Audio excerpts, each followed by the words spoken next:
हो रहा है, कोई भी स्थिति हो जाएगी। तो 2.0 के तहत ये सही है और ये सही है, 1 और 2 इसका सही उत्तर है। ठीक है, अब देखो मैं डिटेल बताता हूं। ये अमृत 2.0 के तहत 3 लाख पेयजल कनेक्शन जारी किए जाएंगे।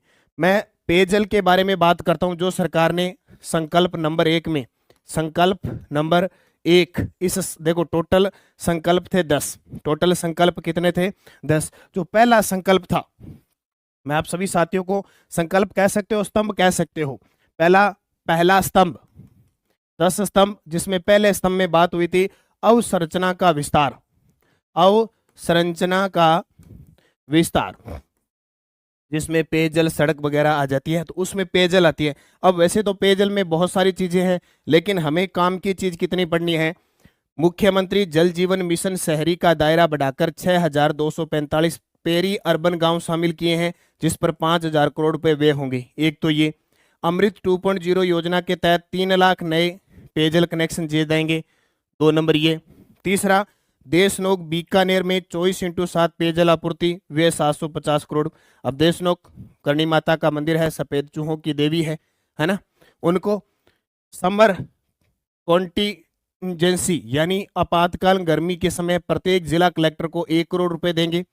जयपुर में सेंटर फॉर एक्सीलेंस जल प्रबंधन के लिए स्थापित होगा, जिसकी लागत 10 करोड़ की। अब ये याद कर लो, 1 साल तक प्रश्न आएगा, 1 साल तक प्रश्न आएगा, याद रखने इनमें से।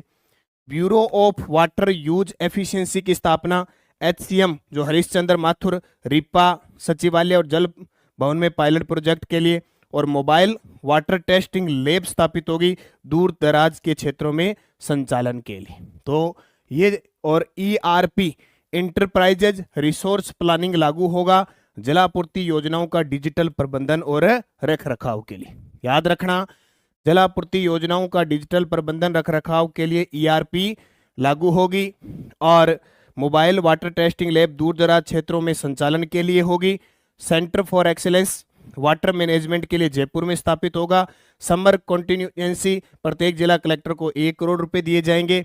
अमृत योजना 2.0 के तहत 3 लाख नए पेयजल कनेक्शन देंगे। ये इतनी चीज बजट के अंदर पेयजल से संबंधित आई गई। ओके भाई, चलो